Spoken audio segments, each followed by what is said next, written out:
Welcome, Gold Derby. We are here to discuss the Creative Arts Awards, the Emmy Awards, that will be getting started in, I believe, about 10 minutes' time, and we'll hopefully have a stream of winners coming in. We'll have those updates coming in our chat room. We'll discuss them there. We might have some updates through email or Twitter, so we'll sort of be all over the place here, which is our excuse for being incoherent tonight. Unlike we don't have an excuse. So I'm here with Charlie Bright, Riley Chow, and Rob Licuria, and we've all brought ties. Well, a couple of us brought ties, and the other two of us, through peer pressure, added ties. So we will be. This is the first part of what I'm expecting to be about a three-part webcast. Like after about an hour, we'll stop this video and we'll start another one, and you can we'll let you know when you should refresh your page to start watching that second live stream and the third one. I may do a wardrobe change just because why not? I'm Miley Cyrus. Let's start with let's just start talking about what the categories we're most looking forward to or most anticipating, the things that we're actually really excited to see what happens. Start with Charlie. What are you excited for? Well, as always, I'm always excited for the animated program category. You know me, I love my cartoons, and I think they're probably like some cartoons are actually some of the best written shows that are on television right now, even ones that aren't nominated, like BoJack Horseman and Rick and Morty. But you have 5 interesting ones, and I don't know what to expect in that category. I think it's gonna be very interesting to see. And also, of course, the guest acting categories. Everybody loves those. Oh, that's easy. Everyone's excited. Yeah, of course. Riley, what about you? What are you most looking forward to? I'm excited for the categories that'll tell us a bit more about what's going to win Best Comedy Series. Best Drama, I think, is Game of Thrones, and whether it wins 8 or 9 or 10, it's winning a lot. But on the comedy side, we still don't know what will actually win Best Comedy Series, so I'm looking at categories like sound mixing and picture editing and production design, where you have Transparent, Silicon Valley, Veep, and Modern Family variably going at it on fairly level ground. Yeah, it's so interesting how certain categories are sort of litmus tests, or at the very least, they correlate with a top series category more than you'd expect. Like you wouldn't necessarily expect sound mixers to be, the canary in the coal mine for where everyone else in the academy is going.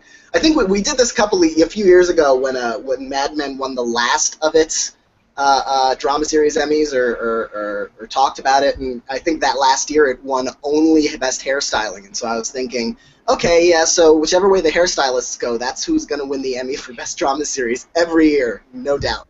I don't think that's held up, though. Rob, what are you most looking forward to? I love the main title theme music and main title design categories. They're my favorite categories. They're even more important to me than Best Drama Series. I love them, and so I really care about them a lot. And I'm really excited to know who's going to win those. And I hope my favorites win them. I also am really excited generally about what you guys have said, the litmus tests. Although, let's not get too excited because I always think of Boardwalk Empire. And when that one swept the field that year, we were all worried about a Boardwalk win, and of course that didn't eventuate. So that, I think the red herrings are something that we have to always keep in mind today.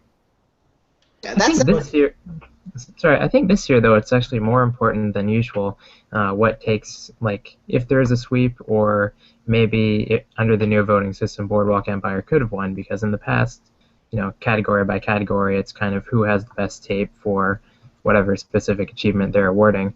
Whereas this year, I'm not really sure if anybody's voting for anything, or if they're just going to check off whatever their favorite show is. Mm-hmm. Yeah, and let's also remember last year, there are sometimes indicators. We saw Sherlock win 4 Emmys last year at the Creative Arts, and then some big upsets at the main telecast, including Martin Freeman, Benedict Cumberbatch, and the Writing Award.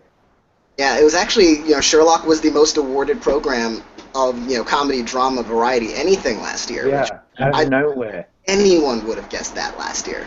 No, they're a bit late to the party, don't you think? They're always like that. Oh, yeah. Sometimes and sometimes not. Yeah, true. Speaking of litmus tests, I think, going to these guest categories, I mean, we're talking about how much do the episodes matter now that, voting is open to, the Academy, or not the Academy-wide membership, but every member of the branch who could vote now, can vote for the winners instead of just the small panels, which were just like 70, 80, 90 people, which led to weird things happening like Merritt Weaver and that sort of thing. So with these guest acting categories, we'll be able to see how much episode submissions matter and how much they don't. I mean, sometimes it could be a little bit, kind of a mixed bag. Like, for instance, I think, drama guest actress, I think, most people think Cicely Tyson's episode would win, not necessarily as a lock, but it's fairly solidly ahead in terms of the quality of the submissions. But if we're seeing a Game of Thrones year where people are just sort of are checking, the ticket, are just voting for the ticket across the board, we could see a Diana Rigg win there. We could see Tina Fey win Comedy Guest Actress, even though her episode submission, she doesn't have a lot of screen time in it over some of her competitors because Tina Fey is so popular. So I suspect we'll be seeing a little bit of both tonight. I think we'll see some categories where it's like, oh, the episodes probably didn't factor in there, and others where it's like, oh, the episodes, it looks like they were watching them. So I'm not sure how much insight we'll glean from them.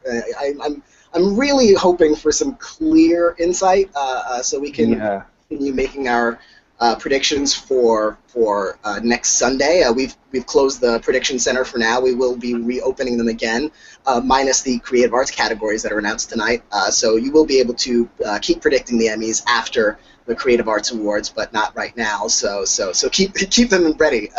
Another one I want to just bring up, another category. I love the documentary categories. I've done some interviews with some of the people who've done some of them, and I'm going to be very interested to see if Going Clear, the Scientology documentary, can win some top awards. That'd be great. Several years ago, when South Park was nominated for their spoof on Scientology called Trapped in the Closet, which is one of their most genius episodes ever, there was a lot of talk as to whether or not they would win or lose, and The Simpsons ended up winning that year. And one of the showrunner from The Simpsons, when he got up there, said jokingly, "This is what happens when you don't make fun of Scientology." So we can start all sorts of conspiracies if it doesn't win here. Well, and 7 nominations, so it did. At the very least, it's not. They didn't punish it there at the very least, so it's very possible it could win several. I do like nonfiction too. A chance to see as much as usual. Sort of related to that, I'm actually really, really excited for Unstructured Reality because I really want to see Mythbusters or Antiques Roadshow finally win. Wow. Antiques Roadshow has won a couple in the nonfiction category before they separated these. I know it was nominated. I don't think it's won. I think it has. I'm pretty sure I've seen that one. Yeah. I'm going on what you guys have already said. The Jinx was my favorite program of the year, drama, comedy, variety, reality, nonfiction. It was just the greatest thing I'd seen all season, and I really want that to win some stuff. That was amazing. And I also want to raise 24 Emmy, one of our really excellent forum posters, mentioned that remember last year when Cosmos lost its big program category to a tie. That's the kind of thing that I get really excited about. I loved Cosmos, it should have won, but we all love surprises. We're award show nerds, and surprises are cool, and so I'm hoping for some of those today as well. A couple other things I'm really excited about. I mean, some of the people, in this day and age, I don't know if this is unique to now, but we have a lot of multi-hyphenates doing television right now, and so a lot of people who are competing for awards next Sunday night, they've got a lot of chances tonight. I mean, people like Amy Schumer, the vast majority of her categories are tonight. She's up for directing for Variety. She's up for Variety writing. She's up for a Variety sketch series.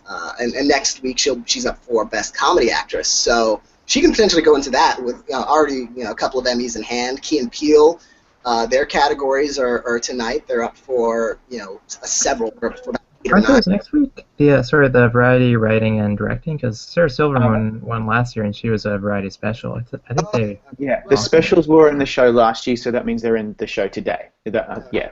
So variety, but variety sketch, and I'm guessing variety. Well, variety directing might go to the primetime telecast. She could win something tonight. She'll win something today, I think. Yeah, the series awards are going to be presented next week. That's the agreement they have with the guild. So the special writing and directing specials were last year, so they're in the Creative Arts this year. Yeah. Did I say that? Did I say that in a way that's Are we going to see the sketch category and the talk category in the show next week or today as well? Because there's 2 of them now. We're going to see sketch today and talk next week. Because I really care about sketch. I know Daniel agrees that Key and Peele is, well overdue for some hardware. So that could do it. Key and Peele or Amy Schumer, frankly. Or Amy Schumer. No offense. It's going to be a surprise. Live, but I mean, Saturday Night Live is going to have plenty of chances. They can win for the special, which is going to be potentially for that tonight.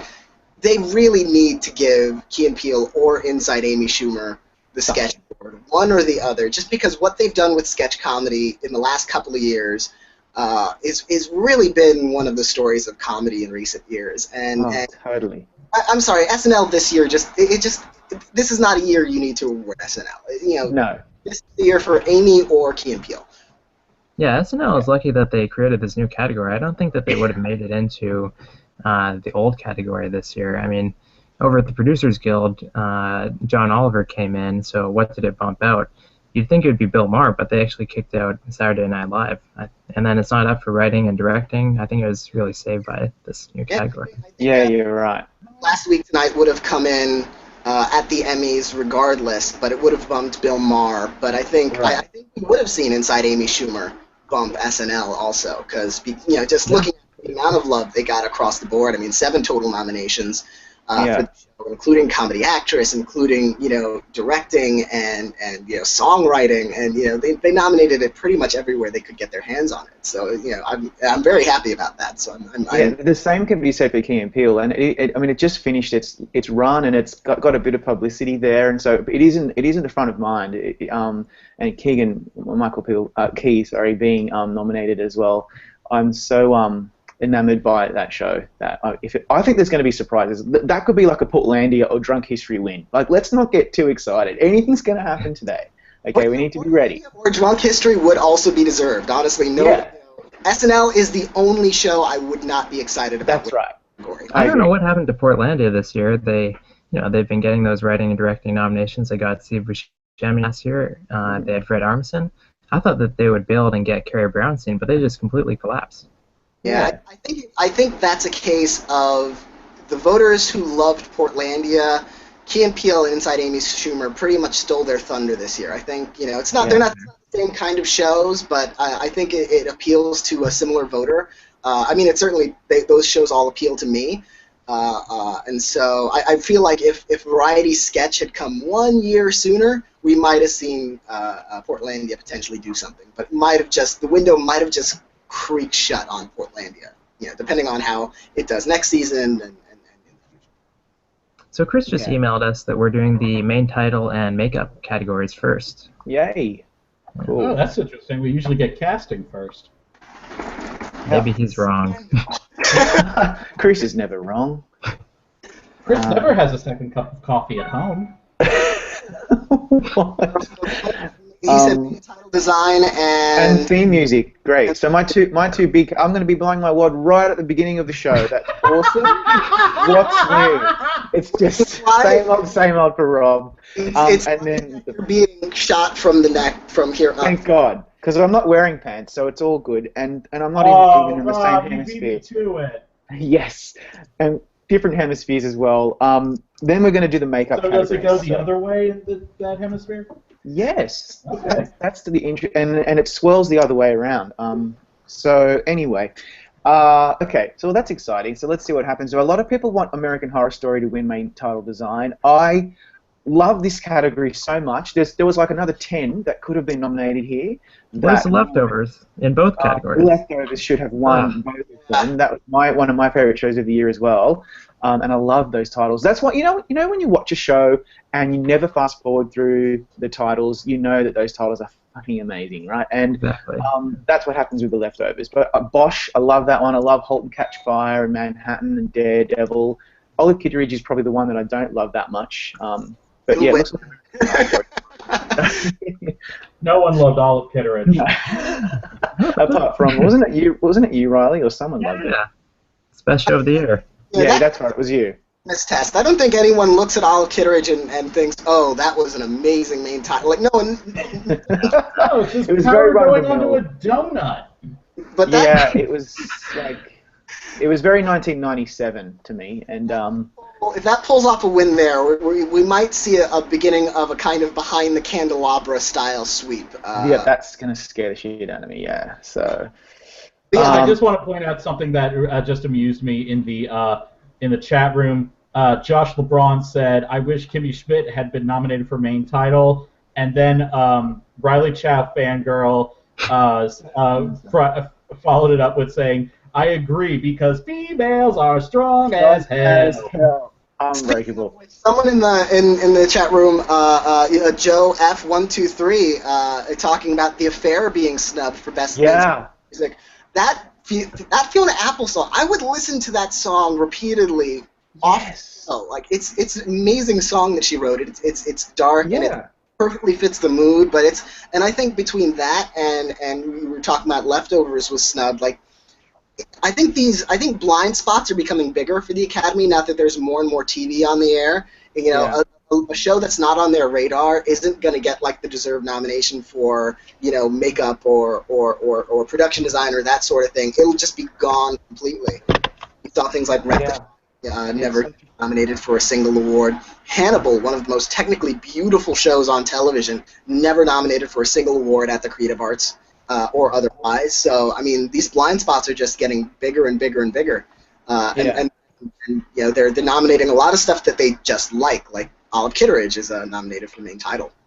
Yeah, and like to not have The Affair, that's such a good call, Daniel, because she wrote the damn song for the show, and it's such a good song, and it's so perfect for the show. Like, isn't that the point of this category? And instead we have the Dove Keepers. I mean, that's Jeff Beal. He's one of the greatest composers working today, so maybe he's snuck in because of that. Texas Rising, Tyrant, which it's not bad. Penny Dreadful, that's Abel Kozlovsky. He's one of my favorite composers. Marco Polo's got beautiful title theme as well, and Transparent. I love that theme. So there's some good ones in there, but The Affair not being there and the Leftovers really, really bothers me.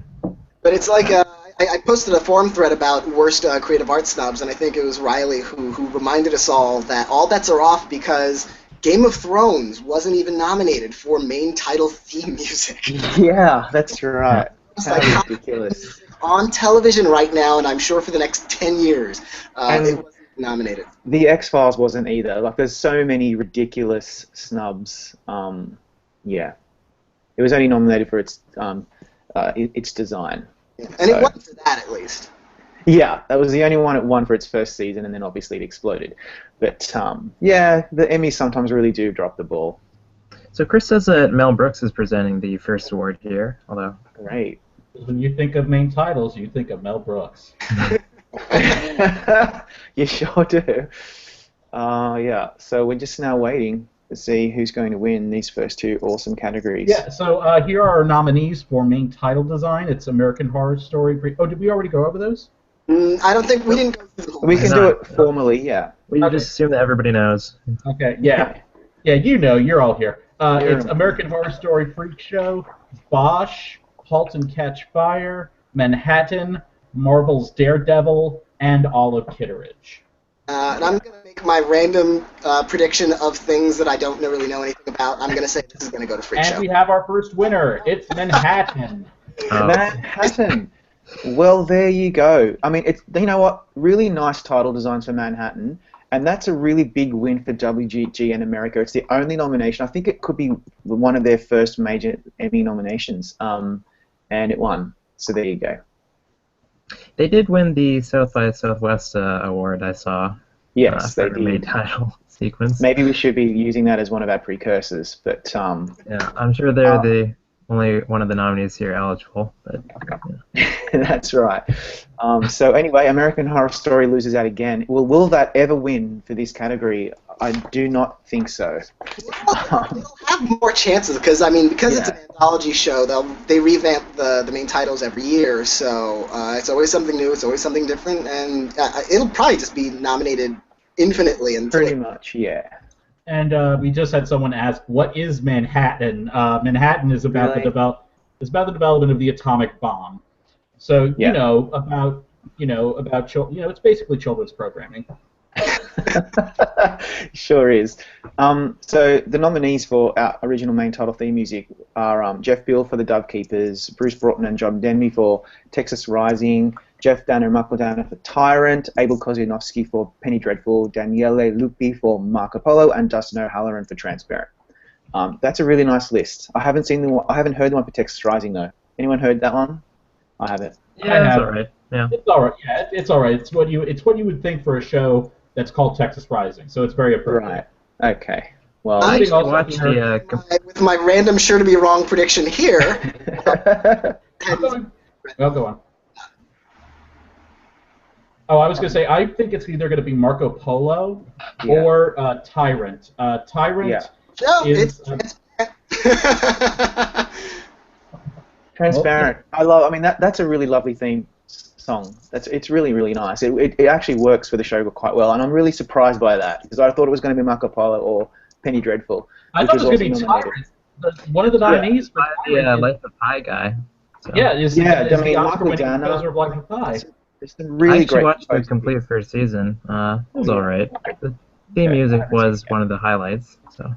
Well, there you go. Well, it's transparent. We were talking about potentially Olive Kitteridge and main title design being evidence of a potential start of a sweep. That's one for one happening. So far, and I don't think it was one many people were thinking it was like a shoo-in for. So, and that one, and yet The Affair, Fiona Apple, Grammy winner, the most acclaimed musicians. Has she ever won a Grammy? Wasn't nominated. Oh yeah, Fiona Apple won a Grammy for one Grammy, I think, just for Criminal back in the '90s. That's such a great song. Creepy music video though. Yeah. We're looking up. She invented going crazy at the VMAs in your acceptance speech. Oh yes, I remember that. Let me tell you, what's going on in this world is bullshit. We have the makeup categories coming now, so I don't know. I can't remember which one is first. I think the first one is makeup for a limited series or movie, non-prosthetic. The nominees are American Horror Story Freak Show, Bessie, Houdini, Olive Kitteridge, and The Secret Life of Marilyn Monroe. Wow. Now, they actually brought back the Guild Awards for the makeup and hairstylists in 2014. So they've had two ceremonies now, and this year they went with American Horror Story in this category. Right. Okay. Well, and they did win the Emmy last year as well. It seems like a safe bet, doesn't it? I don't know, because aren't most... Oh, it is. It just won. It just won, yeah. And I reckon it will probably win the prosthetic one as well. But, that seemed like a pretty safe one for AHS. So that's my that's the way I refer to that show. Okay, well there you go. It's not really blowing my socks off yet, but let's see what else. What's next? Makeup for a single camera, and the nominees. Charlie, have you got them? Yes, it's Boardwalk Empire, Game of Thrones, The Nick, Mad Men, and Sons of Anarchy. Oh wow, this is a great episode. So the Guild Award here, went to Downton Abbey, but Downton Abbey is very strange because they've actually never submitted in this category. So I don't know what's going on there. Really? That's really interesting. I wonder why. Would there be an eligibility issue? I doubt it. So it just doesn't. They submit for hairstyling, and it's the same set of voters, so I don't know what's. Yeah, I wonder why Sons of Anarchy is there. Does that have anything to do with Walton Goggins? Who knows? Okay, well, I don't know who the hell's going to win that one. I'm going with Boardwalk Empire. Just playing the odds with what usually happens at Creative Arts, I would think Boardwalk Empire or Game of Thrones, one of the two. reasonable bet, but at Creative Arts and at the Emmys in general, reasonable bets usually lose. So Boardwalk hasn't actually won since its pilot, and Game of Thrones has won twice since then. I'm going to go with the Nick, I think.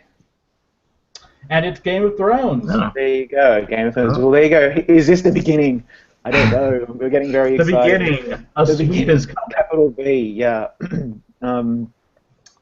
Okay, well, that's pretty cool. Gina Rodriguez presenting, so hopefully Ralph didn't faint if he's at the ceremony. Shout out to our buddy Ralph Galvan. They'll have to drag him off stage. He's going to, like, rush the... He will lunge towards her. It's kind of scary. So we now have makeup for a multicam. And our nominees are Dancing with the Stars, Key and Peele, RuPaul's Drag Race, Wow. the SNL 40th Anniversary Special, and So You Think You Can Dance. I would RuPaul's Drag Race. Peel. Yeah. The makeup on that show is so integral to the comedy. It's Yeah. like, I mean, even But more it's than never star the comedy. You know, it's never not like those bad Eddie Murphy movies where No, it's really good. Yeah, exactly. It's very, very good makeup, and yeah, and surely that's going to win. Let's see. SNL's won the last 2 years. So. Yeah. yeah. I would love RuPaul's Drag Race to win just to say that it has an Emmy. I think because and come on, I mean that's a show where the makeup is the star.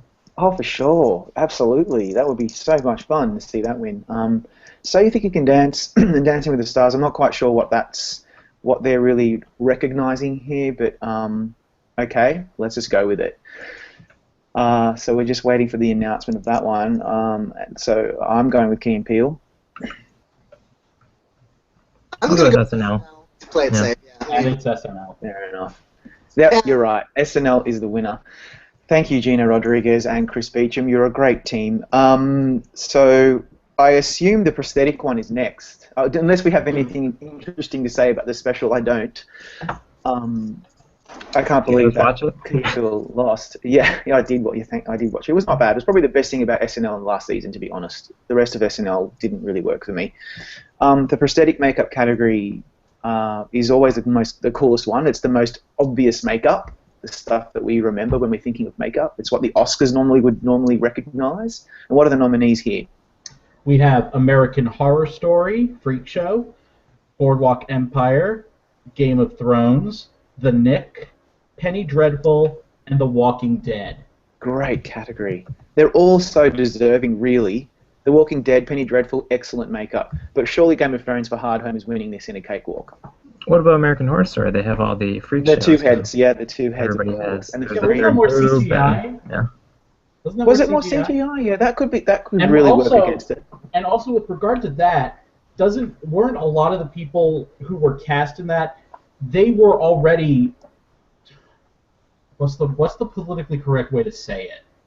Undead American. What? You know what I'm trying to say, right? They already had physical abnormalities to them, I think. A lot of them already had those physical abnormalities. So it might not be as much as you might think. Right. Wow. I did not want to call them freaks, okay? I really... We're talking about Game of Thrones. I am willing to piss off a lot of people, but after seeing the movie Freaks, I am not messing with them.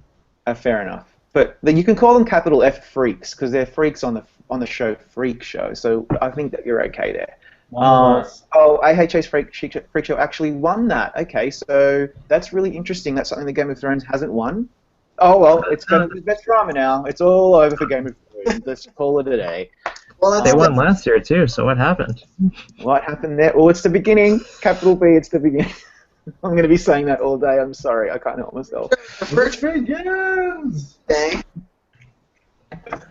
All So we right, have here we drama go. against actor next. We've got one of the big ones next, and this is one of the categories that I wasn't too excited about when I did the Slugfest for it a few weeks ago. I don't know if any of you were on that. I was there. You were there. It's Yeah. all just a big blur now, Riley, so that's not what about you personally. I think Bo Bridges had the best tape. Oh, Was by that- far, yeah. Oh, by God, far. So if he But doesn't I win this- actually am predicting Pablo Schreiber because he has a more memorable Yeah. character.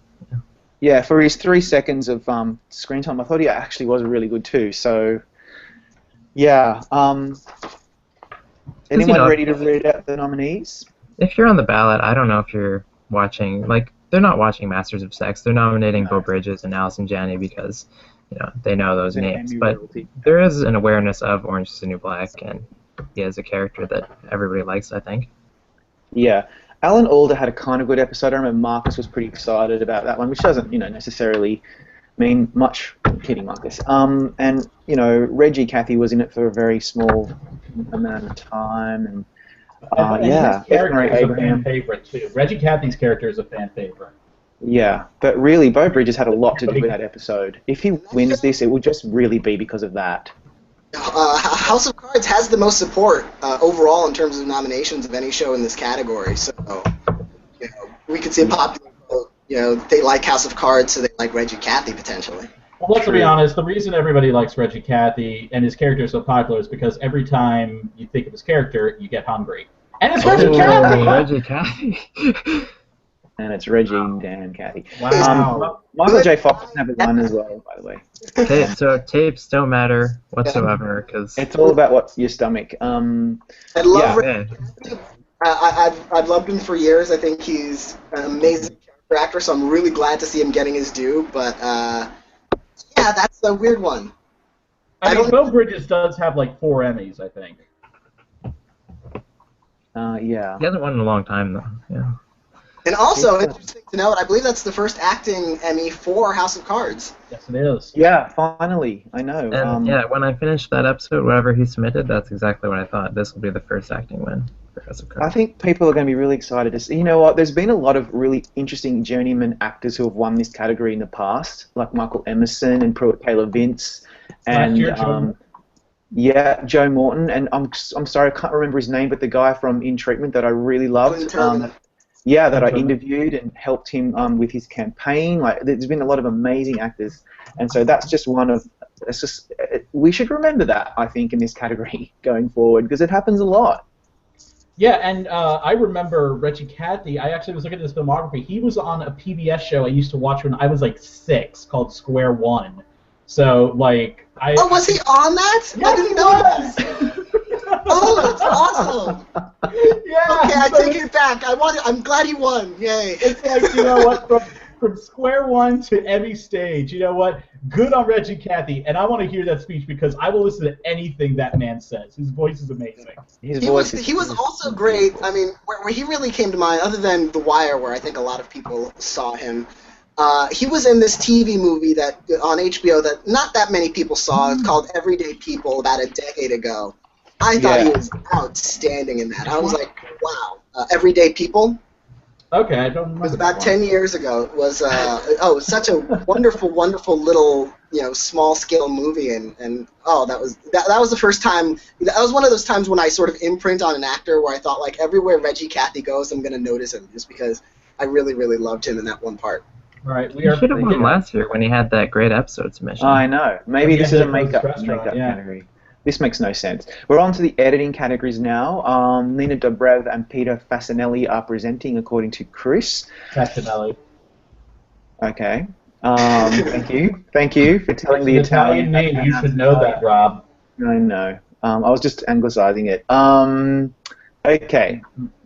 We don't know which one's first, though. So we don't know which one is first. I have them all here, so we'll wait and see. There are only like 12. So much picture editing. It's all about reality. Okay. First one's reality. Deadliest Catch wins that every year, though, I think. They won. Chris announced it. They won. They got Deadliest Catch yet again. Deadliest Catch beats out The Amazing Race, Project Runway, 2 episodes of Project Runway, Shark Tank, and Survivor. Good category, but there you go. All right, moving on then, I suppose, unless anyone has anything interesting to say about Deadliest Catch's editing. I don't. Well, just that Deadliest Catch, I think, had trouble. It used to submit in nonfiction categories or informational or something like that. When it moved over to reality, it started cleaning up. I think it won cinematography also the last several years in a row, which makes sense. Yeah. Yeah, which is one of those reasons it's sort of dubious, the distinctions between an informational series, a nonfiction series, a documentary series. you know, shows have a history of switching between categories to maximize their chances, and it's like there's never been a problem with that. So it's like, well, if there's functionally no difference, do you really need all of those categories if they're sort of literally interchangeable with the shows changing between categories? Yeah, that's true. Speaking of changing categories, they didn't used to have a variety editing category. So then, the late show or late night talk shows, they started submitting as comedy series, and like now we have Inside Amy Schumer is nominated for comedy editing. And variety editing, we have a winner, Colbert Report. Yep. Wow. Okay. Colbert Report. It's the beginning. Rob, I swear to God, I'm going to stab you. I'm going to be doing it all day. I'm surprised by that, I really am surprised by that. I would have gone with Last Week Tonight or Key and Peele. Personally. It was for the Farewell Colbert segment, and I think that had all the people singing, and they intercut in all the, like people from the space shuttle, J.J. Abrams from the set of I almost said Star Trek, Star Wars. Right. Yeah. I think it's definitely a deserved one. Yeah. Well, Chris says cinematography will come after editing. Awesome. They're also really interesting categories. Cinematography is always so cool to think about and talk about. So hopefully we're going to be doing the documentary one soon. I really want the Jinx to win that. It would appear we just have to wait, I suppose. Yeah, that's for the Jinx is up in the non-fiction category. Yeah, non-fiction against Going Clear. So that could be or Citizen Fall, or which I find I really find it bizarre when Oscar movies are nominated for Emmys and vice versa. I think it should be one or the other. That's my view, but obviously that's not how it works. It's really strange because it's I know. There you go. You got it, Rob. Number one for the Jinx, the best show of the season. Sorry, Daniel. What were you saying? Because it's a really interesting I just think it's interesting that they have very specific rules about how you can it usually only happens with documentaries, but that if you have a very very very limited qualifying awards run for film. You can still get in TV. I know it happened with one TV movie about a decade or so ago. I think it was a foreign film called Yesterday. Yesterday, right. It happened there too. So I don't mind it too much. It does seem kind of random. You shouldn't be having a cake and eating it too. I think you should be just going for one or the other. You're either a theatrical release or a TV release, and that's it. But Rob, this is America. I will have my cake and eat all I want. I know you will, and you'll go to Costco and buy a supersized version of it and eat it all in one day. Yeah, right. It's America, everybody. Well, the good news about the Emmys doing that is that at the Oscars, if you're a documentary, it's a one-shot deal, best documentary. It's very rare, almost unheard of, for a documentary to get into other Oscar categories. Hoop Dream got into editing, but that's pretty much it. Some get into Best Song. Yeah. But this is really the only place for the Emmy is the only place for the documentary editors and the cinematographers and the sound mixers and that sort of stuff. That's the only place they're really going to get their due. So I don't mind that. Yeah, that helps. So why not give these really deserving people some statuettes? There's nothing wrong with that, I suppose. So I'm gonna get off my soapbox. Okay, so we have 437 more editing categories to go, and then we'll be ready for editing for a 15-minute variety special. Best editing for a 30-minute special class nonfiction. Yeah, this is how the Creative Arts Emmys go. Yeah. And there's no way that they watch all these tapes. They have to watch like 35 episodes if they want to vote honestly on this. Plus, they can vote in all the series categories. What else are they doing? Okay. All right. So. What do you think we have next? Who knows? It's going to be multicam. It's really hard to say. I know Chris is doing his best to keep us updated. But he's saying Bo Bridges and Alison Janney presenting cinematography awards. I'm hoping that is not quite yet. We still have 4 more editing categories to go. There's some really quite a few. quite a few. We're going to be I here hope, for a yeah, I hope while. they don't just like switch over to cinematography and then go back No, to they editing. did. Help They Yeah. did. Oh, They for did. crying out loud. Cinematography for a limited series or movie, Bessie. We haven't even had a chance to talk about who was nominated there.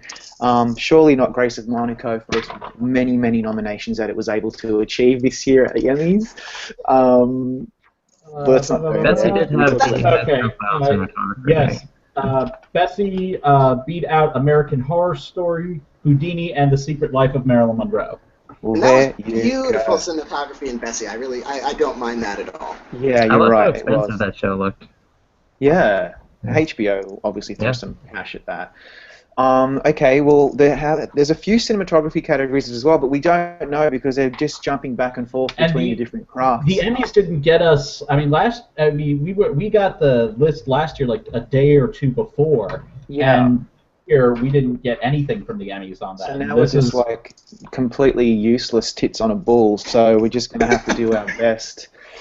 Well, hey, that was uncalled for, Rob. I'm sorry, but it's true. You know, one of my favorite categories as well, I didn't talk about earlier, is cinematography for a single camera series. And in my usual sarcastic over-exaggeration, I'm going to say that Game of Thrones got nominated for every single episode that it aired last season.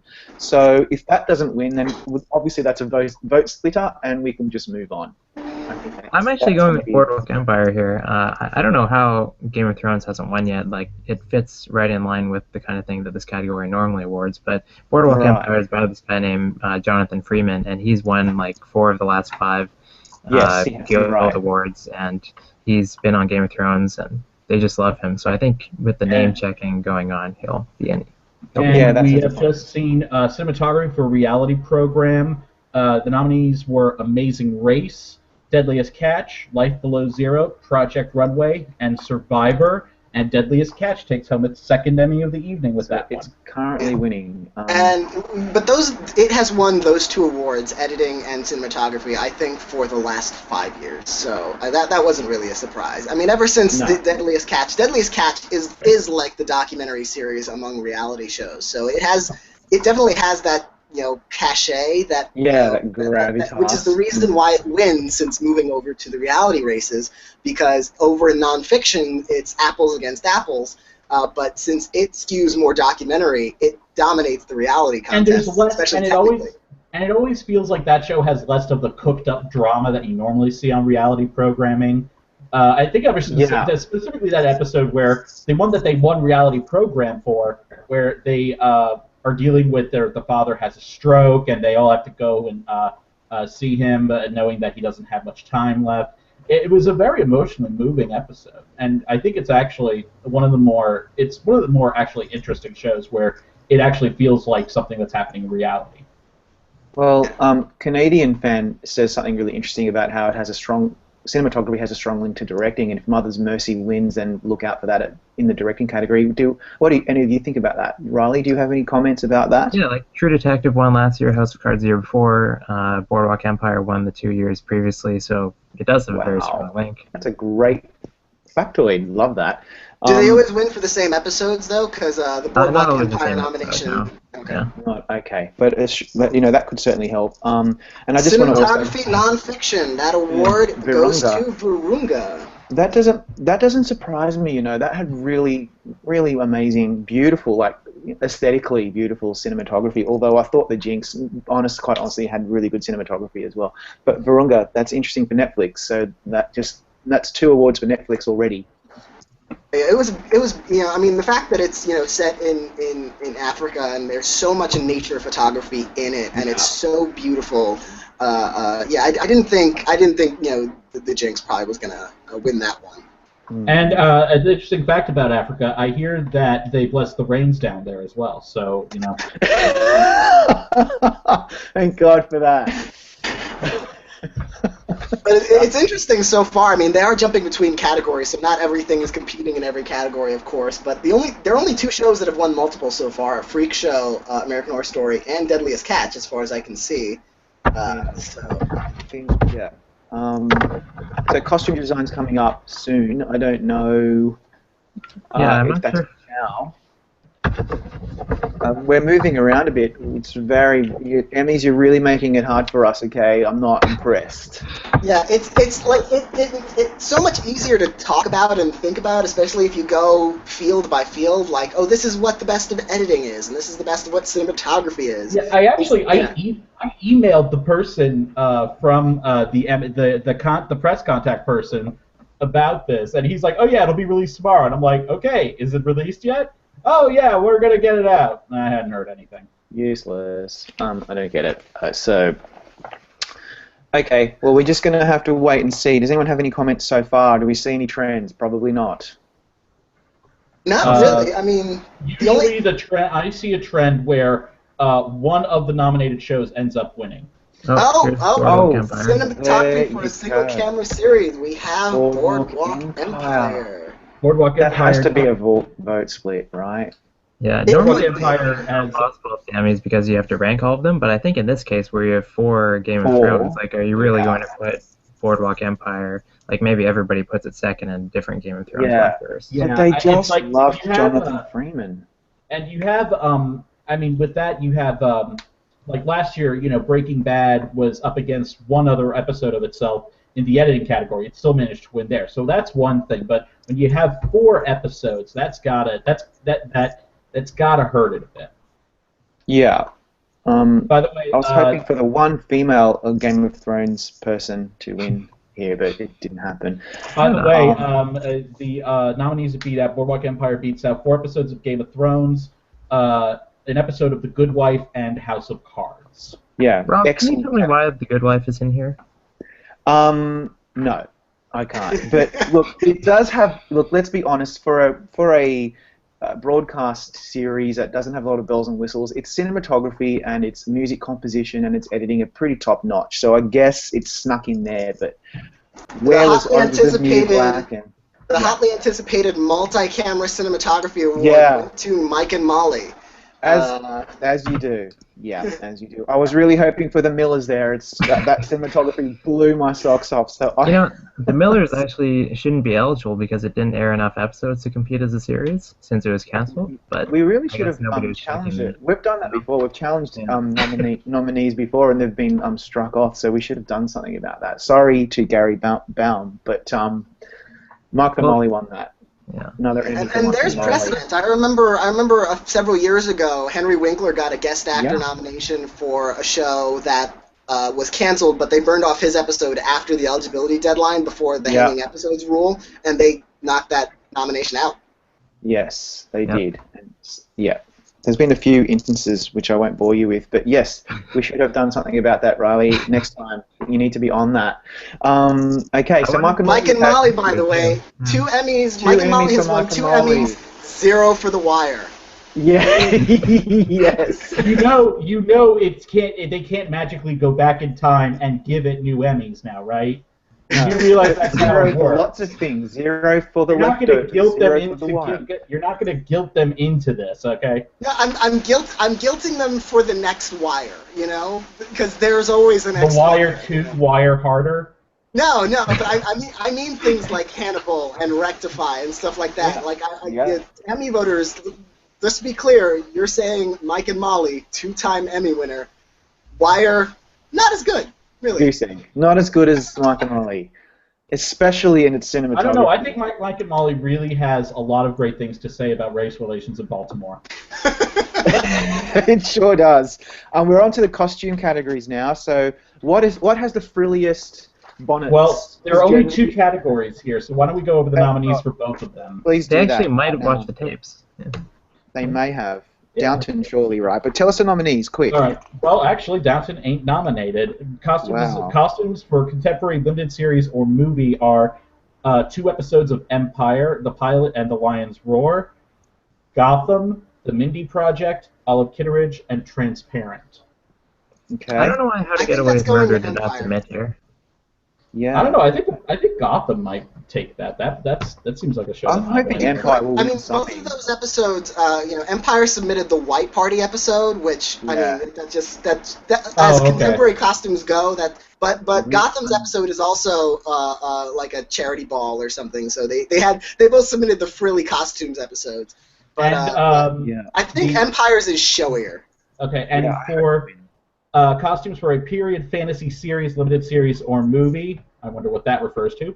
The nominees are American Horror Story Freak Show, Boardwalk Empire, Downton Abbey. Oh, it is nominated. I'm sorry there. Yes, it is. Game of Thrones and Wolf Hall for the part 3. Great category, really. And we have a fantasy winner. It is American Horror Story. Oh, wow! Honestly, that would have been Thrones. 3rd or 4th on my list of guesses. I would have guessed Game of Thrones or Boardwalk or Wolf Hall even before that. Yeah. Well, it is a period one this year. It wasn't contemporary, so it takes place in the 50s, so it has all that specific thing, and I think it took this one last year too. What on earth is going on? It was up for. I mean, last year the costume awards were split between, I think, movies and miniseries and series. And this year it's so actually Game of Thrones won last year also, but they're bunched together in period contemporary period fantasy program. Over at the Costume Designers Guild, both American Horror Story and Game of Thrones won this year. So it might have been a close call, but I am kind of surprised by that. I mean, American Horror Story Freak Show didn't have as showy costumes as those other nominees in that category. No, they just obviously really liked AHS, and I think maybe it is going to do well as well this year. But I just want to say, Matt Noble, you can calm down now. It looks like the record for The West Wing ain't going to be nudged by Game of Thrones. I don't think. It's only been like 3 or 4 categories for Game of Thrones, and it's won. Did it win any of them or no? It won one, right? It's won one so far. Okay, so it's still 9 categories got left. 9 so to go. 9 to go. It could still do it. So let's not get too excited. I really want Empire to win this next one because it should have been nominated in song. It should have been nominated maybe for supporting actor or even lead. It should have been more represented. Oh my God! It's transparent. Transparent. Wow. Okay. Transparent's doing really well then. It won. That's Riley, you and I are on the transparent train. Can somebody in the forums maybe tell me the episode, is that the one with the talent show, the trans talent show? Yeah. Okay. It's pretty good. It's a bit of a Priscilla Queen of the Desert win, maybe. Nothing tops that. Those are the only two, like the costumes for that talent show. That was only 2 really memorable costumes in the episode. Unless you count, Gabby Hoffman's cowboy outfit for when she's dating the trans man in that. Yeah, episode. I didn't notice that one because all I could remember was her vagina. So. They might just be voting for what their favorite show is, again. They might, yeah. Like, they weren't going to vote for the mini project. This is its first nomination ever. But Empire's costumes and Gotham's in that category, it's like, I don't know how you do it. Like, what do we have? Indie project. Yeah, I'm really disappointed, actually. That's an odd win. That's a check mark. That's voting. That is a check mark. That's voting the transparent ticket. It feels I'm really thinking that transparent, not because of these 2 wins, but I've been saying for a while. I really do believe it's going to do very well. I just have this feeling in my waters that it's going to do very well. Well, this was we'll not a litmus test that I was expecting. Yeah. Yeah, I mean, if it sweeps everything tonight, everything that's up for Creative Arts, I might switch to Transparent for Best Comedy Series. Yeah, I'm going to go back to there. Yeah, I only changed to Veep 3 days ago, but I'm going back to Transparent because not because of today, but yesterday we had a slugfest, and I think it's going to be Transparent. No. Anyway, we're done with costumes. Charlie, who are you going with? Well, there you go. That. Yeah, you didn't make the slugfest yesterday, so who are you picking for comedy series at the moment? Veep. And so are you, aren't you, Daniel? Yeah, I've been predicting Veep since before the nominations, actually, and everyone was like, oh no, Modern Family's obviously going to win again, and I was like thinking, I don't think so. And then Modern Family had that huge shortfall, and I was like, ha ha. Yeah. Well, I don't know, because Marcus still thinks it's Modern Family, and Riley and I are on Transparent, and Charlie, yourself, and Matt are on Veep. But Matt's the president of the Veep fan club, so that's cool. And Ralph is on Orange is the New Black, and it's the wrong category. So, I'm sorry, Ralph. I'm picking on you. You know I love you. All right. Well, what are we on to now? Who knows? I don't We're know. still missing some cinematography and some editing. What the hell? We got all the cinematography. That's cinematography in a non-visible spectrum. I thought there was some. Yeah, that'll be next. Futurama reference for you And people I'll out split there. that into talk and sketch. So, yeah. All right. Well, we're just going to have to wait and see. It's probably But I'm- exceptional merit in documentary filmmaking. Yeah, that sounds like it could be a good one. I do like surprises, but sometimes surprises bum me out because they don't make any sense. Yeah, I like surprises that are interesting and credible. I don't like, like Ellen Burstyn nominated for a 15-second performance. That was surprising, but that's not the kind of surprise you want. I like the even like the Merritt Weaver surprises. Even though that episode that was wasn't cool. the best in her category, she deserved that award for her body of work, certainly on the show. So that's the kind of surprise. Future. And for future stuff, because she certainly had a great episode this year. And I was telling you all when you got the screeners for that, I was like, watch episode 9. That one, that is an Emmy episode. Oh yeah, absolutely. I don't remember if I heard that originally when you first saw it, but when I finally got through the episodes, I'm like thinking, oh, it's a shame she won't be nominated, because ever since she won her Emmy, the writers realized she was on their show, and they kept giving her like her last 2 seasons on the show, which she wasn't nominated for. Were her best great. 2 seasons of her run. Period. Doesn't make any Absolutely. sense. Yeah. They were done with her. They really were done with her. So, yeah. Okay.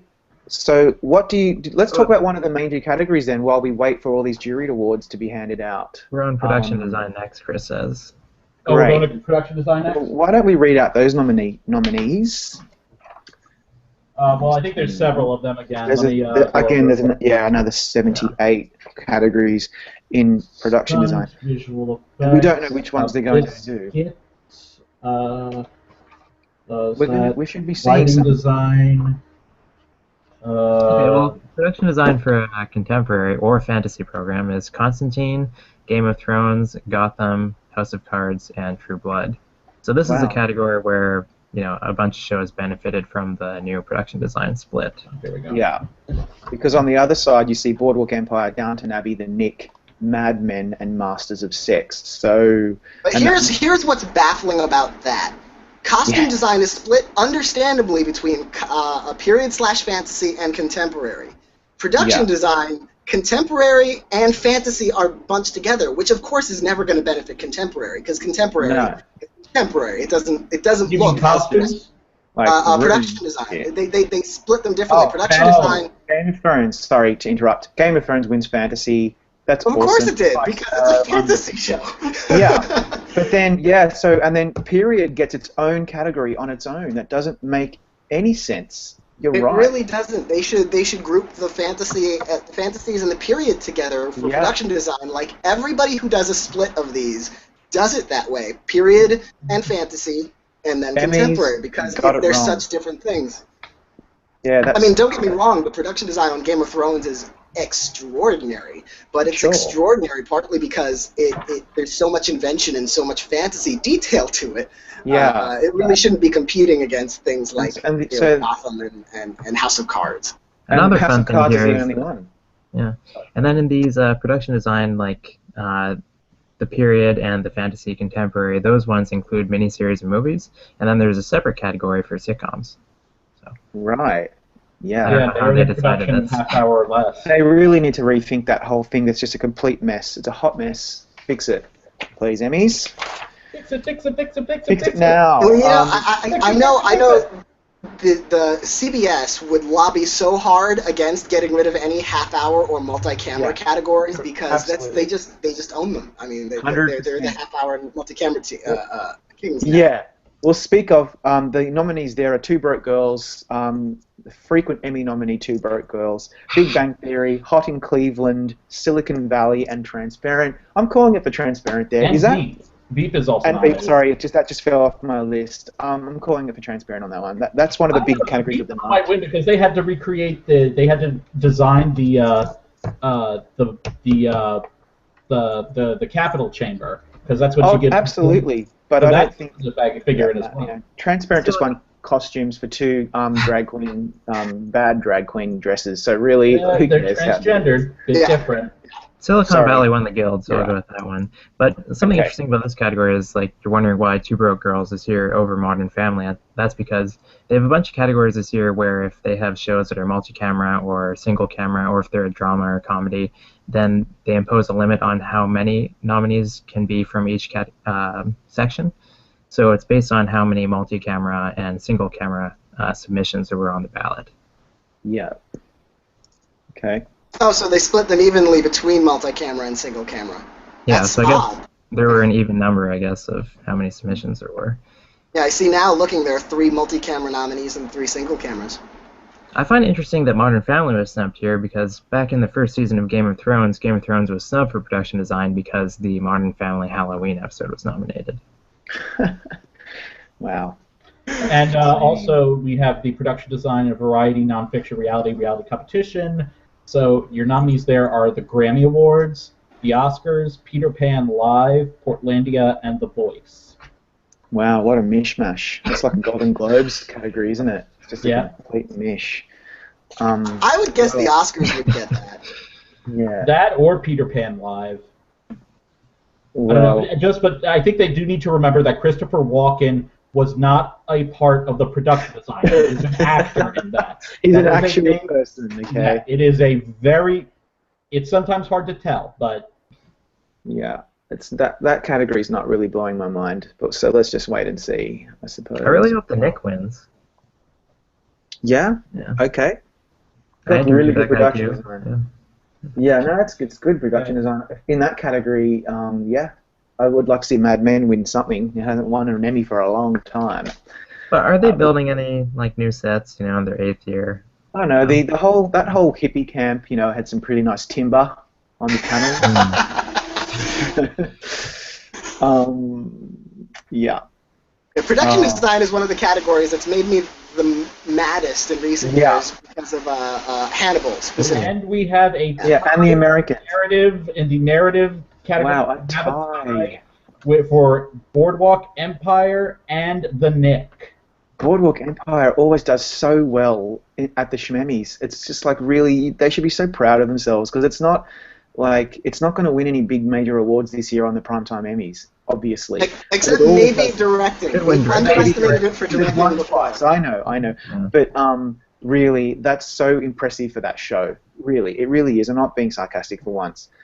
But the Nick, there you go, Riley. You got your wish. Yay. So how these ties happen is, this category, everybody's just voting yes or no to each nominee that's in there. And then if they get 90% yes, then they win. So you could have more than 2 winners. But usually what ends up happening is if no show has 90% yes, then they just award whatever got the most yeses. So they're usually pretty stingy, but this year I guess they felt like there actually were a couple that... Yeah. Oh, okay, so it's not technically a tie. Yeah. Okay, we had someone in the chat room bringing that up, and normally we'd say, oh, that doesn't matter, blah blah blah, but we're all nerds here, so we appreciate the criticism. Absolutely. One of them got more yeses than the other one, but they still awarded both of them for some reason. I am spewing that the Americans can't even be nominated here. Really? Emmy voters, what on earth are you thinking? That production design, costume design, sound editing, blah blah blah. Well, it looks should all like be nominated. it looks like the '80s in suburban DC, and I can tell you they get it right. Yeah. Down to the And smallest the amazing thing blind. about it, half-hour production design went Silicon to Valley. Silicon Valley, Yay. yeah! That's amazing. That's great. Best show on television. I think that's a good litmus test between Shut up, Silicon Brian. Valley and Veep. We'll see. Yeah, well, there you go. Veep But doesn't yeah, mean something, so the it's interesting the thing beginning. about the Americans' costumes specifically is that I heard someone talk about this somewhere. It might have been on Twitter, just like a random aside. But the Americans is one of the first programs to treat the '80s like a period and not like a punchline. So it gets the period detail right without it feeling like a caricature. And Absolutely. That's an incredibly fine line. It's such an amazing work of art, and the Emmys are just so blind to it. We might as well just not even bother talking about it. It's so annoying. The music categories are next, guys. Music categories are always pretty exciting as well. I listen to a lot of soundtracks and scores, TV scores, movie scores, a lot. Most of my listening is that, and so these categories always really excite me. I love people like Jeff Beal and Jeff Danner and Abel Kozianowski and Bear McCreary, you know, from Battlestar Galactica, is nominated for Outlander, the only nomination for that really hot show. So There's actually really cool. There's a trending hashtag on Twitter called Emmy for Bear. There you go, and that could mean many different things. It could mean whatever. Emmy for other things. Yeah. So running through the nominees there: music composition for a series, original dramatic score, Jeff Beal for House of Cards, Jeff Danner, Michael Danner for Tyrant, Abel Kozianowski for Penny Dreadful, Maurizio Malagnini for The Paradise, Bear McCreary for Outlander, and Duncan Thumb for Chef's Table. Pretty cool. Yeah, you got no leftovers, but cool. Game of Thrones did not get nominated, that it submitted. Yeah, Yeah. That's interesting. That's something that we've probably not really picked up on before. They do have a different balloting process, though, whereas this one is like way more equitable than all the other categories, because it's not just a blind popular vote. Like, every voter gets sent a set number of nominees, and then they score them. Right. So then every nominee is seen by the exact same number of people. And we have a production winner design, in the production design, variety, nonfiction, etc. for Portlandia. That is so bizarre. Okay, well, there you go. Portlandia won. Are you talking about the winner or the show? No, of both. It's a great show. It is bizarrely great. But Key and Peele, Amy Schumer, So Far Nothing, Portlandia won. Because I group those three shows together. I find them to be all in the same kind of wheelhouse. And all equally funny. And all equally funny and amazing, like really. Portlandia has been around for a bit longer in terms of Emmy love. I mean, Key and Peele's been nominated, what, once or maybe twice before? I have to say, I love the enthusiasm of some of our posters here. We have, I'm going to get your name right, but Doi, Doe, etc. And I believe I'm saying this correctly in the correct contest. Emmy winner Portlandia, biatch! I do believe that's and then the proper read his reflection. comment, too. I think that is the proper reflection, right? Yeah, you're right. Okay, I'm just making sure I get that right. You did get it right. So I think, do you think we've moved on now from the production design categories? There was only four. Yeah, great. So we've got music now. I'm going to read out the nominees for music composition for a limited series, movie, or special. Sean Callery for 24. Kevin Cleach for Sophia the First. Wow, my kids would love that. Rachel Portman for Bessie. Love Rachel Portman. She's one of the greatest composers ever. Matt Quayle for American Horror Story Freak Show. William Ross for Away and Back. And Dominic Scherer for The Missing. That's a really interesting category too. Some really, really cool work there. I think Rachel Portman's going to win that one. I'm going with Sean Callery. This is his 10th nomination for 24. I mean, Game of Thrones has been nominated once for music, 24 nominated all 8 seasons, and the miniseries, and the movie. He won 3 times. They love him. Yeah, I do love him, and it's really, it's such a recognizable hook, the themes that particular show uses in its music. It's very recognizable that it's 24. But let's remember that the show has lost more than it's won, even though it's been nominated all the time. Yeah. Yes. Yep. Music and lyrics, 87th Academy Awards, Moving Pictures. Oh, that one made my blood go cold. The Comedian, Celebrity Guest, great category. Sorry, great nomination for Robert Lopez. I Glee hate that song so much. Glee for Dreams Come True, How Murray Saved Christmas for You Gotta Believe, Inside Amy Schumer for Cool With It, sorry, Girl You Don't Need to Make Up, and Sons of Anarchy for, I don't have the name of that song. Come Join the Actually not the name of the song. I'm rooting for that because I want Sons of Anarchy to have something. To win something, yeah. I want that Inside Amy Schumer song to win so badly. That's actually a really good Pretty good song. And actually, speaking of, I was just thinking about this category for next year because the finale episode of Key and Peele, I think, will actually be nominated. They had this great song, Negro Town, that is great. I haven't seen it yet. I can't wait. I think that could win next year. Hopefully, fingers crossed. So this is one of only two nominations for the comedians. When that first came out, we do have a winner to announce. Yep. It's the musical direction category. We have the Stevie Wonder right. Songs in the Key of Life and All-Star Grammy Salute. It beats out Elf, Buddy's Musical Christmas, the Kennedy Center Honors, the Oscars, Peter Pan Live, and Sweeney Todd Live from Lincoln Center. Interesting. That was the only category we didn't get to yet. Yeah, okay. Look, the comedians we thought was going to do very well at the Emmys. Remember when it first came out, or before it came out, we thought, oh, this is a real show for the Emmys. It only got 2 nominations. One of them's here. But I want to say this very clearly. We've said it before. Empire should have 5 or 6 nominations in this category alone, in the music and lyrics category. The fact that it's not even nominated really blows my mind. I don't get it. Or for music direction, like it didn't get a single music nomination. It's one of those. It's weird. Like I remember the same thing happened to the Buffy the Vampire Slayer musical episode, which is one of the most famous musical episodes ever written for a television show. Did not get a songwriting nomination. They nominated the Xena musical twice, and they didn't nominate a single Buffy song. I don't get it. So that means this music branch is obviously on some serious acid or something. I don't know. But whatever they're having, can you send me some?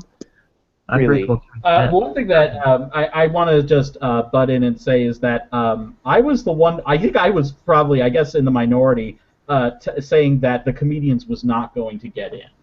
After we saw it, and after especially the critical response to it not being received well, I was worried it could get in, like especially like with Billy Crystal in the lead actor category. But I did not think it was going to. I did not think it was going to be a serious. The House of Cards just won for Jeff Beal. His music composition on House of Cards is one of the best things about that show, in my opinion. I love it. I live for it. I really do. I really love the music on that show, and I'm glad that he won. That's 2 wins for House of Cards tonight. 2 wins for House of Cards. Sorry to Abel Koziemowski because his music on Penny Dreadful is excellent. Okay, just a shout out to our chatter, Josh LeBron, who is quoting the marvelous Buffy score. It must be bunnies. Yeah, it must be. He's quoting. Watch it. Or maybe midgets. I have that score committed to memory. I am so lost right now. It's so brilliant. It's better than most things on Broadway. Like it's the music on that episode should have won everything. Should have won Oscars and everything. Just whatever. If you're curious, I literally know the song score by heart. Is this the Buffy the Vampire Slayer? I'm not surprised at all. I'm not surprised at all. It's brilliant. And I don't mean that disparagingly. I've seen a couple episodes and I've liked what I've seen. I've just never gotten around to watching it. Yeah, have a go at it because there's episodes like The Body and Hush and Once More with Feeling, which is a musical episode, which are some of the greatest things ever made for television. Better than anything that's on these days, even. The Body, I think, is one of the best pieces of directing I've seen in the last 15 years, and I'm including film. It was insanely good. And that was the year after Hush got in, so we thought maybe Buffy broke through, was going to get a little bit more, and then a complete crater at the next year, and we're just like, nope, give up. Time to give up on Buffy. Yeah, give up. I know. Hush, for me, what you just said about the body is what I think about Hush. I've seen it many, many, many times. It's one of my favorite pieces of work, generally. It's beautiful. Okay, well, there you go. So House of Cards doing really well so far. House of Cards has 2. So far, the leader is American Horror Story Freak Show with 3, but also 2, we have Game of Thrones, House of Cards, Deadliest Catch, and Boardwalk Empire. And Transparent. I love Perks of Being a Griff. Every time you write something. And Bessie. He has said 2... Rachel Portman wins an Emmy. Yeah, I knew that was going to happen. I called that. Perks of Being a Griff says to Viola Davis, 1, 2, Robin Wright's coming for you. 3, 4, Robin's at your door. 5, 6, grab your crucifix. I agree. Okay, so Bessie now has won as many Emmys as all the other TV movies have nominations. Brilliant. That's brilliant. Rachel Portman, she has been nominated for an Oscar maybe, I think, 3 times. She was nominated for Best House Rules. Chocolat. She's a great composer, really brilliant. So I'm very, very happy. I believe she won for Emma. Yes. So that's 3 nominations, 1 win. Cider House Rules is one of my favorite compositions of all time, so good on you, Rachel. And so that's halfway to an EGOT, and we know musicians have it easier because there are music categories at every event, and so, you know, she just needs to compose a score and then win a Broadway score and then win a Grammy for that Broadway casting. Has she won Grammys?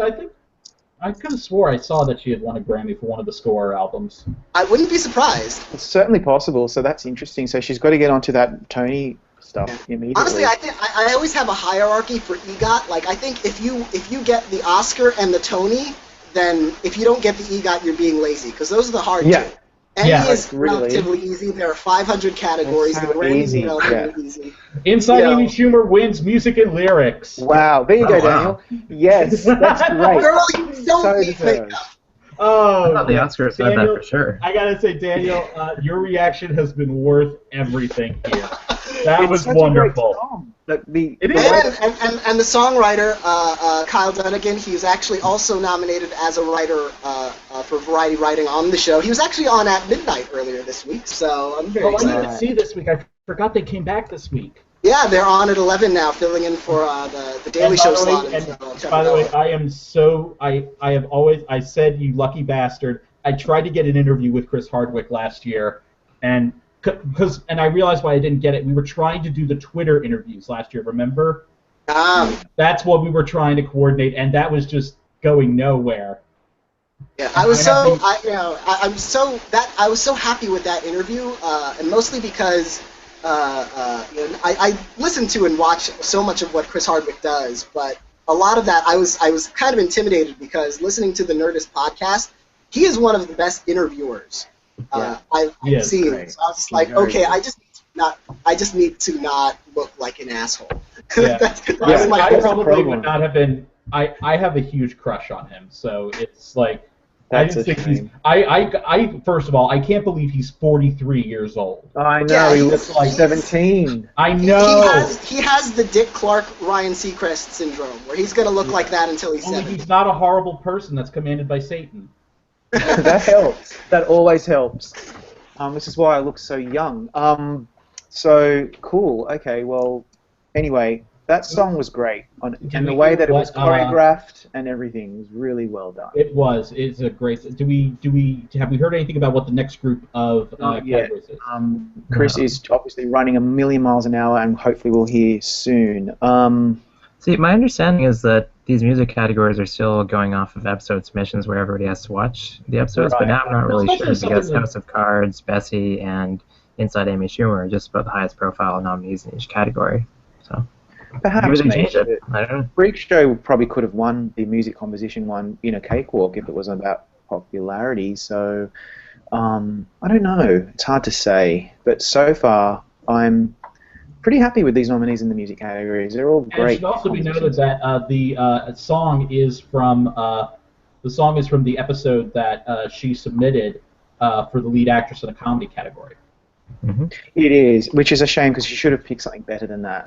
If it's on tape, she's going to really struggle. I thought that was a great submission, actually. I thought it was a solid submission, but I feel like I was hurt by the fact that I knew what else she had to submit. I will say another thing that's interesting is maybe this bodes well for another one of my predictions this evening. I have Paul Giamatti winning the comedy guest actor category. Certainly a possibility. He would deserve that. It's not like Paul Giamatti in Inside or that where he played Ben Bernanke. What's it called? Too Big to Fail. Too Big to Fail. That's he was in that for 30 seconds or so. Or I'm exaggerating, but that was not a performance. He was sitting at a table for won the SAG award. Yeah. People are really going crazy in the chat room again. It's always about lead actress in a comedy or lead actress in a drama. I don't know what it is about the lead actresses that get people so hot and bothered. But Lisa Kudrow was the best, and she should win that, and that's my opinion.